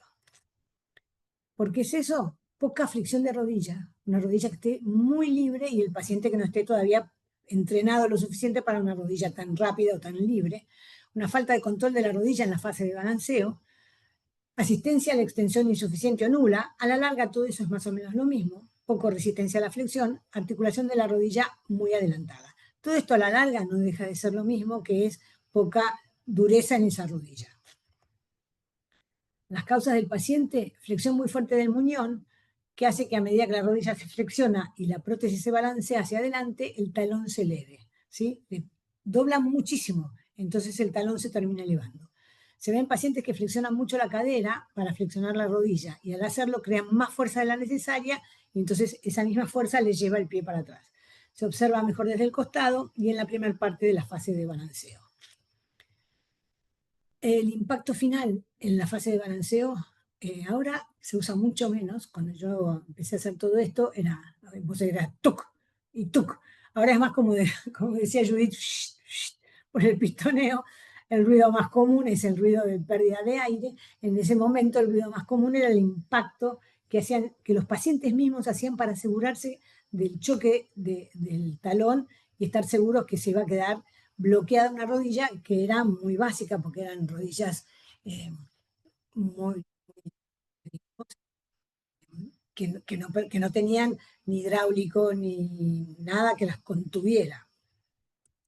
Pero todavía siguen habiendo esas rodillas, entonces siempre es importante entender y saber y recordar lo que uno viene de atrás y también aprender, por supuesto, todo lo nuevo, que es lo más interesante y que por suerte cada vez más en sí mismo mejoran los vicios de la marcha, si está bien hecha la prótesis, si está bien alineada y si está bien entrenada.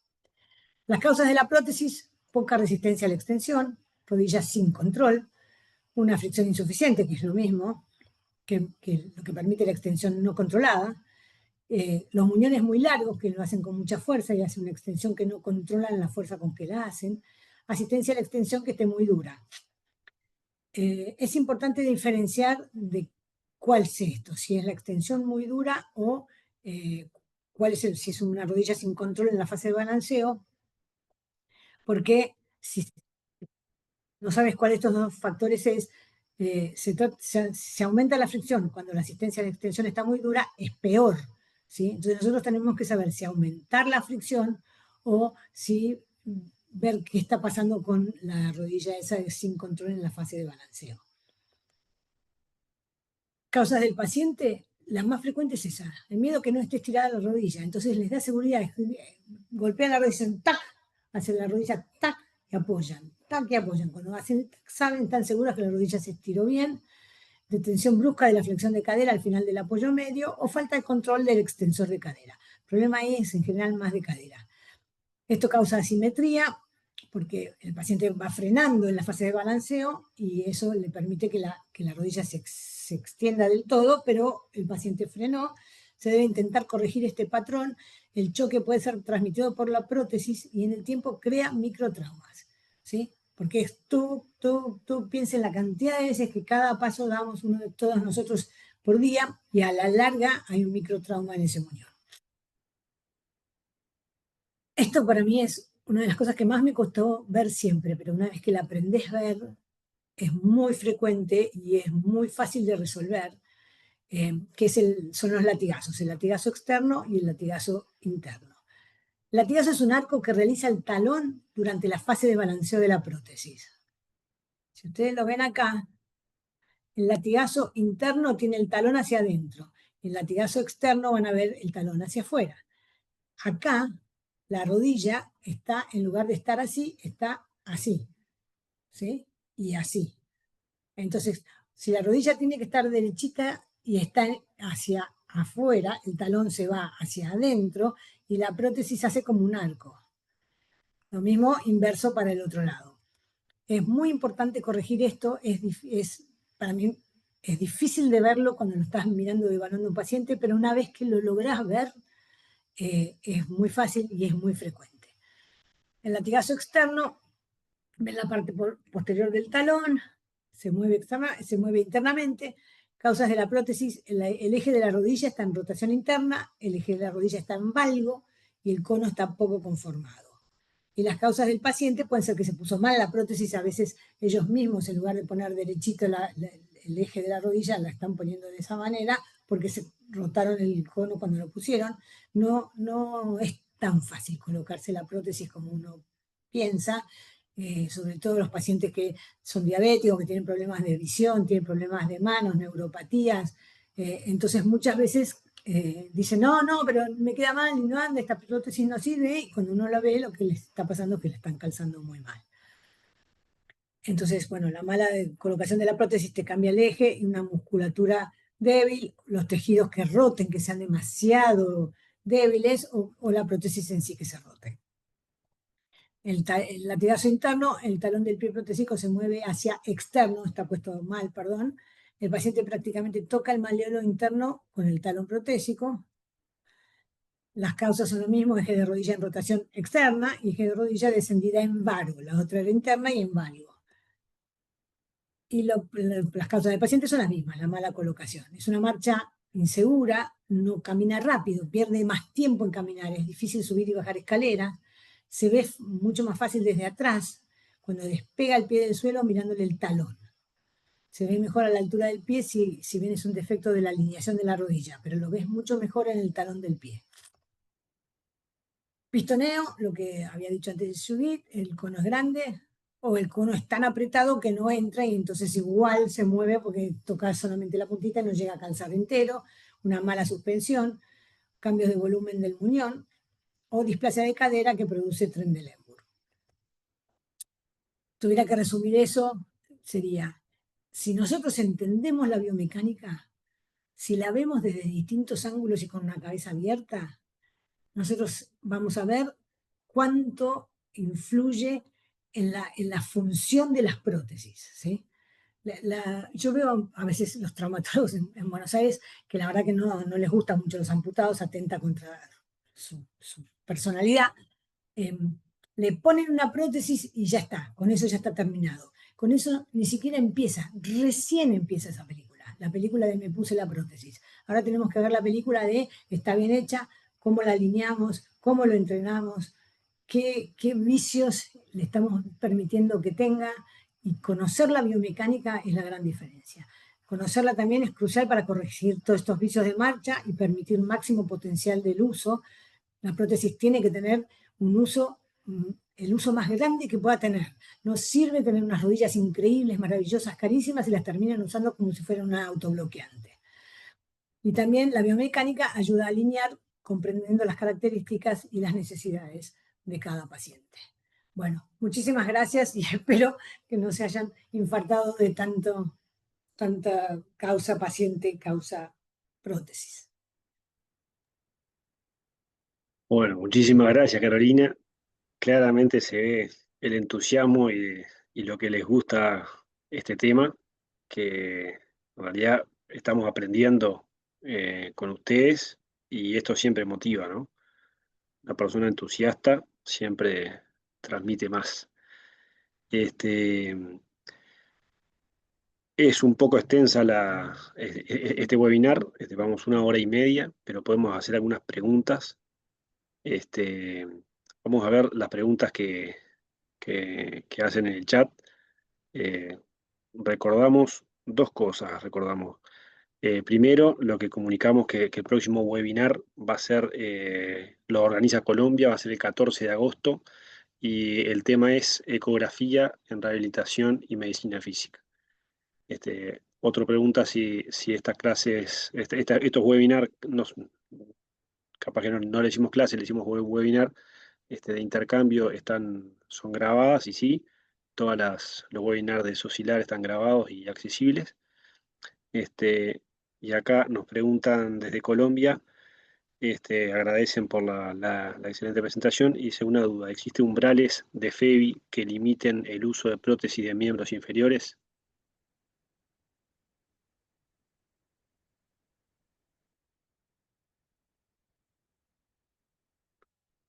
Capaz que alguno quiere responder esta pregunta. Ahí Carolina está silenciada. Ahí está, me silencian ustedes, no puedo, no tengo micrófono. Perdóname, no Bien, terminé de entender la pregunta. bien. Si existe La persona que un umbral de FEBI que limite el uso de prótesis en miembros inferiores, o sea, una FEBI baja que limite realmente el uso. hay en la literatura una descripción de una FEBI baja, pero la recomendación es si te estás enfrentando a un paciente amputado de origen vascular por diabetes, por ejemplo, lo mínimo que requiere de inicio en la entrada es un ecoestrés con dobutamina o un ecoestrés farmacológico y ver si está haciendo isquemia. FEBIs extremas, ¿sí? Con fallas cardíacas severas, te lo tienes que pensar, tienes que hacer el New York y mirar. Pero no hay descrito en literatura un porcentaje exacto, pero esa es la recomendación desde el conocimiento que tengan. No sé si las doctoras tengan algo más para adicionar. Mira, en mi experiencia, salvo por supuesto, como está diciendo Judith, casos que ya sean con muchos infartos o muy complicado, que tengan un ecoestrés más o menos razonable, yo creo que siempre es mejor equiparlos, porque en mi experiencia los pacientes terminan yendo con muletas al baño o moviéndose con muletas igual, el gasto cardíaco es mucho más alto con muletas sin prótesis que con muletas con prótesis. Eh, entonces, yo creo que es bueno equiparlos siempre con una cosa de lógica de lo que pueden hacer, hasta dónde pueden llegar. Por supuesto, no es que les vas a hacer el mismo entrenamiento que le vas a hacer a alguien que no tiene ningún problema. Sí, yo quería comentar que es importante hacer una ergometría para ver si es que detectamos algo que se pueda dar medicación para prevenir complicaciones y hacer un objetivo real, por ejemplo, un K1, un K2, no vas a sobreexigir a un paciente, como dice Carola. Y también me parece importante eso, de que el gasto energético saltando es mayor que usando una prótesis y si lo dejas al paciente solo, sin rehabilitación, va a exigir más que si le haces un proceso adecuado de rehabilitación. Bien, buenísimo. Bueno, preguntas creo que hay muchas también, muchas ganas de preguntarles. Por ejemplo, yo quería hacerle una pregunta y es, cuando ustedes hablan con médicos rehabilitadores, ¿cuáles son las preguntas más frecuentes o capaz que otra forma de preguntarles es, eh, ¿qué fallas ven más frecuentes que hacemos nosotros los médicos rehabilitadores que no nos dedicamos a amputados? Bueno, el no conocimiento de los componentes protésicos y la prescripción sin, digamos, contemplar ciertas cosas es una de las que nosotros más vemos. Eh, Muchísimo peor los traumatólogos que los fisiatras, por cierto, pero todavía hay algunos fisiatras que necesitan o conocer más los componentes o entender más la biomecánica o derivar al paciente a alguien que haga eso, como haría yo con alguien que hiciera dolor, por ejemplo. Una cosa que sigue pasando todavía es que unos fisiatras que no están capacitados, en vez de buscar la capacitación o derivarlos, a veces acuden al ortesista nada más y copian la receta magistral para cualquier tipo de paciente sin hacer una evaluación individualizada que es necesaria. Yo me atrevo a mirar el mundo de otra forma. Yo me atrevo a invitar a los profes a enseñar. Nos estamos quedando con el conocimiento, estamos haciendo todo complejo. Órtesis y prótesis no es tan difícil como lo enseñaron. Si tú lo enseñas pausadito, si lo enseñas estratégico, no es algo difícil de hacer. Eh, Existe un orden, créale un orden al estudiante, créale un orden al fisiatra. A veces es fácil ver atrás pero ¿por qué prescribiste eso? ¿O por qué lo hiciste? No, yo parto del hecho de que en ese momento esa persona tuvo que haber tenido unas herramientas puntuales y que a partir de eso se puede hacer algo mejor. Pero yo creo que esa palabra, esa pregunta que te hiciste me parece clave. Esto es una invitación a a las asociaciones científicas. Eh, Creo que una de las cosas a las que ustedes menos les están metiendo tiempo es a la formación en órtesis y prótesis, y no solamente a a las asociaciones, a las escuelas, las rotaciones en algunos lugares estoy hablando de la TAM, no solo de Colombia, es de un mes. Yo tengo residentes extranjeros que vienen a rotar conmigo, ¿sí? Y créeme que ni 1 ni 3 meses van a ser suficientes para que un residente pueda revisar lo que tiene que ver. Si nosotros abrimos nuestro corazón y la posibilidad de que nuestros compañeros nos escriban sin ser juzgados en el momento en que necesitan ayuda y saber que la ayuda viene de cualquier lado. Lejos estoy de decir que el conocimiento que yo tengo hoy lo adquirí solo en la fisiatría. No, mi alma es ortoprotecista, yo soy un ortoprotecista de alma. En este momento están tres de los ortoprotecistas más representativos para mí en la TAM en esta charla. Y para mí es un honor que entren. Ellos no entraban a las charlas de los fisiatras. Nosotros nos falta unirnos un poco más, respetar al ortoprotecista, verlo como un compañero de trabajo, escucharlo. Y existe algo que yo vi durante mi residencia y es, yo sé yo mando, usted construye. No, así no funcionamos.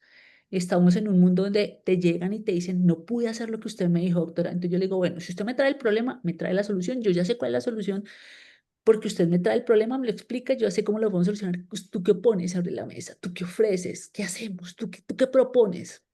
Lo escuchas y llegas a un punto intermedio, ¿sí?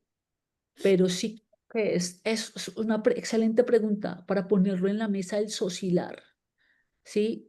Y intentar construir algo que facilite que todos nosotros como fisiatras se nos facilite lo que se nos hizo tan difícil. Tenemos una deuda con la fisiatría y tenemos una deuda con la ortoprotésica. A ver, por ahí no sería mi experiencia personal en eso, porque yo de entrada dije que había que trabajar en equipo y hay un ortesista protesista siempre en mi equipo. Y yo tengo muchas personas de LATAM viniendo a rotar conmigo y se sorprenden, y en eso te doy la razón, porque yo, aparte de estar conmigo, yo las mando a distintas ortopedias, porque para mí es crucial que vean cómo se hace una prótesis, que escuchen a un ortesista y que gane el que tenga la razón, no el que tenga el título. Así que coincido con vos, pero no sé si es algo que nosotros tenemos de duda. Yo creo que por lo menos en Buenos Aires hay 3 escuelas de ortesis y prótesis. Yo soy profesora de 2, la otra está en Rosario. Eh, y me parece que está empezando a mezclarse eso. Lo que yo veo es que por ahí a los fisiatras de hoy en día, comparado con los de hace 40 años, les interesa menos los amputados que lo que les interesaba antes. Porque antes había como 4 especialidades: hacías hemiplegia, hacías paraplegia, o lesionados medulares, hacías amputados y hacías TEC, y después no hacías mucho más. Y ahora la fisiatría, la verdad que se agrandó de una manera maravillosa y tomó transversalmente muchísimos otros temas, y yo creo que eso también hace que cada fisiatra le interese más una cosa mucho más específica. Y por ahí, bueno, tengas razón en que nosotros deberíamos armar y abrir la unión entre todas las especialidades, porque no es solo el ortesista protesista para el amputado, para el ortesis, para la silla de rueda, o el señor de la ecografía que también puede participar en alguna otra cosa. Me parece que nosotros cada vez nos estamos abriendo más, y eso a mí me gusta. No siento que nosotros no queramos hacer eso. Lo que siento es que hay tanta cosa para elegir ahora que ya no es lo mismo que antes, es mucha división. Que es bueno, es buenísimo, pero bueno, es como diferente. Sí, no, estoy totalmente de acuerdo que es un proceso de aprendizaje, que a veces, por ejemplo, justo en el Uruguay no hay mucha formación en amputado porque no ha habido como la posibilidad, pero el trabajo en equipo me parece que es la forma de llegar. Yo a lo que me referí específicamente es hacer una prescripción sin ver a un paciente, sin hacer una evaluación individualizada. Bien, bueno, buenísimo. Muchísimas gracias. Creo que va a ser algo también, como dijo Judith, para seguir después en el Congreso Socilar. Estamos muy agradecidos por la oportunidad de escucharlos y de intercambiar. Bueno, nos vemos en el próximo webinar de ecografía. Muchas gracias a todos. Buenísimo, muchísimas Gracias, chao. gracias. Chao. Buenas noches.